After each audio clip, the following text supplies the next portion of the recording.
एक बार की बात है, एक हरे भरे जंगल के किनारे एक छोटा और खूबसूरत गांव बसा था। उस गांव में रामू नाम का एक गरीब लकड़हारा रहता था। रामू बहुत ही ईमानदार और मेहनती था। वो रोज सुबह उठकर जंगल जाता, सूखी लकड़ियां इकट्ठा करता और उन्हें बाजार में बेचकर जो भी थोड़े बहुत पैसे मिलते उससे अपने परिवार का पेट पालता था। कभी कभी तो उसे दिन भर की कड़ी मेहनत के बाद भी भरपेट खाना नसीब नहीं होता था, लेकिन फिर भी उसने कभी ईमानदारी का रास्ता नहीं छोड़ा। एक दिन की बात है, गर्मी का मौसम था और सूरज आग उगल रहा था। रामू जंगल में बहुत अंदर तक चला गया ताकि उसे कुछ अच्छी लकड़ियां मिल सके। दोपहर तक काम करते करते वो पूरी तरह थक चुका था। उसका पूरा शरीर पसीने से लथपथ था और प्यास के मारे उसका गला सूखा जा रहा था। वो अपनी कुल्हाड़ी एक तरफ रखकर एक घने और पुराने बरगद के पेड़ की छांव में बैठ गया। रामू ने आसमान की तरफ देखा और एक लंबी सांस लेते हुए खुद से कहने लगा कि हे भगवान, आज तो बहुत तेज धूप है। सुबह से मेहनत कर रहा हूँ, लेकिन आज सूखी लकड़ियां मिल ही नहीं रही हैं। अगर आज शाम तक लकड़ियां नहीं बिकी तो घर में चूल्हा कैसे जलेगा? बच्चे भूखे सो जाएंगे। आखिर मेरी किस्मत इतनी खराब क्यों है? तभी अचानक रामू की नजर उस बरगद के पेड़ के ठीक पीछे घनी झाड़ियों के बीच पड़ी। वहां धूप की एक किरण किसी चीज पर पड़कर चमक रही थी। रामू को अजीब लगा। उसने सोचा कि इस घने जंगल में ऐसी कौन सी चीज है जो इस तरह चमक रही है। वो अपनी जगह से उठा और कौतूहलवश उन झाड़ियों के पास गया। जब उसने झाड़ियों को धीरे से हटाया तो हैरान रह गया। वहां मिट्टी का एक बहुत बड़ा और पुराना घड़ा रखा था जो आधा जमीन के अंदर धंसा हुआ था। रामू ने चारों तरफ देखा कि कहीं ये किसी और का तो नहीं है, लेकिन वहां दूर दूर तक कोई इंसान नहीं था। उसने सोचा कि चलो इसे जमीन से बाहर निकालता हूँ, कम से कम इसमें नदी से ठंडा पानी भरकर पीने के काम तो आएगा। रामू ने अपनी पूरी ताकत लगाई और उस भारी घड़े को जमीन से बाहर खींच निकाला। घड़ा काफी पुराना लग रहा था और उस पर अजीब से निशान बने हुए थे। रामू ने अपने गमछे से उसकी धूल साफ की और उसे पेड़ के पास रख दिया। इसके बाद उसने अपनी लोहे की कुल्हाड़ी को संभालकर उस घड़े के अंदर डाल दिया और खुद हाथ मुंह धोने और प्यास बुझाने के लिए पास ही बहने वाली नदी की तरफ चला गया। जब रामू नदी से पानी पीकर और थोड़ा तरोताजा होकर वापस लौटा तो जो नजारा उसने देखा उसने उसके होश उड़ा दिए। उसे अपनी ही आंखों पर यकीन नहीं हो रहा था। उसने अपनी आंखें मलकर दोबारा देखा।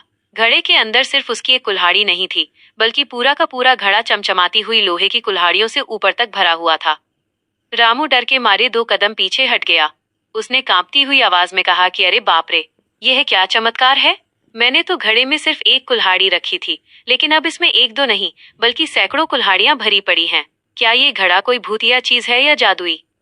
अपनी इस शंका को दूर करने के लिए रामू ने हिम्मत जुटाई। उसने अपने झोले से एक सूखी और आधी बची हुई रोटी निकाली जिसे वो दोपहर के खाने के लिए लाया था। उसने उस आधी रोटी को घड़े के अंदर डाल दिया। पलक झपकते ही एक जोरदार चमक हुई और वो पूरा घड़ा ताजी, गरम और स्वादिष्ट रोटियों से लबालब भर गया। अब रामू की खुशी का ठिकाना नहीं था। वो समझ गया था कि ये कोई मामूली घड़ा नहीं, बल्कि एक दिव्य और जादुई घड़ा है। वो खुशी से झूम उठा और नाचने लगा कि वाह भगवान, मजा आ गया। अब मेरी गरीबी के दिन खत्म हो गए। अब मेरे बच्चों को कभी भूखा नहीं सोना पड़ेगा। रामू उस भारी जादुई घड़े को संभाल कर अपने घर ले आया। उसने इस बात को सबसे छुपा कर रखा। वो घड़े का इस्तेमाल बहुत समझदारी से करता था। जब भी उसे जरूरत होती वो उसमें थोड़ा सा अनाज डालता और घड़ा पूरे घर के लिए अनाज से भर जाता। धीरे धीरे रामू के दिन बदलने लगे। उसने अच्छे कपड़े पहनना शुरू कर दिया और उसका घर भी ठीक हो गया। लेकिन रामू दिल का बहुत साफ था। जब उसकी अपनी जरूरतें पूरी हो गईं, तो उसने गांव के दूसरे गरीब और बेसहारा लोगों की छुपकर मदद करना शुरू कर दिया। वो रात के समय गरीबों के घर के बाहर अनाज और जरूरत का सामान रखाता था। पूरे गांव में रामू की दरियादिली और अचानक आई इस अमीरी के चर्चे होने लगे। लोग हैरान थे कि कल तक दाने दाने को तरसने वाला लकड़हारा अचानक इतना समृद्ध कैसे हो गया।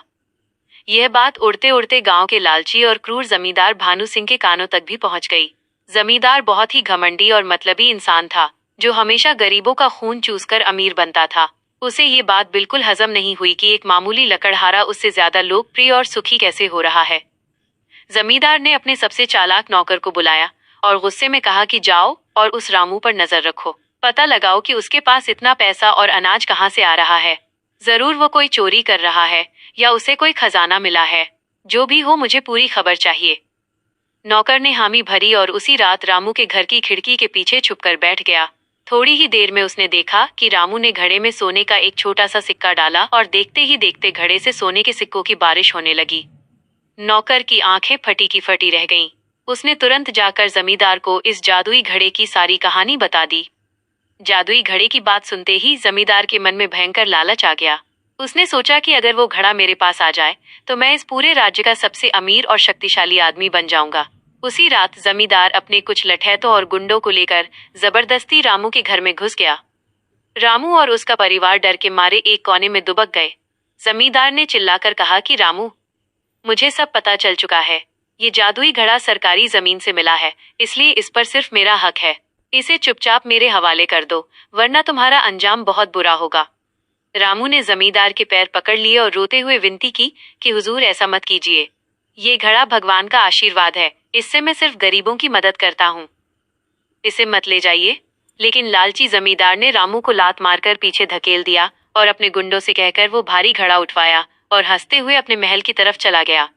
महल पहुंचकर जमींदार की खुशी का ठिकाना नहीं था।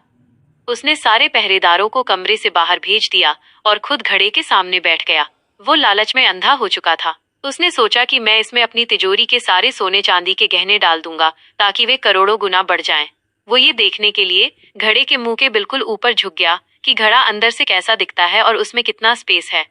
लेकिन घड़ा बहुत बड़ा था और जमींदार का संतुलन बिगड़ गया। उसका पैर फिसला और वो सिर के बल सीधा उस जादुई घड़े के अंदर जा गिरा। जमींदार घड़े के अंदर पूरी तरह समा गया था।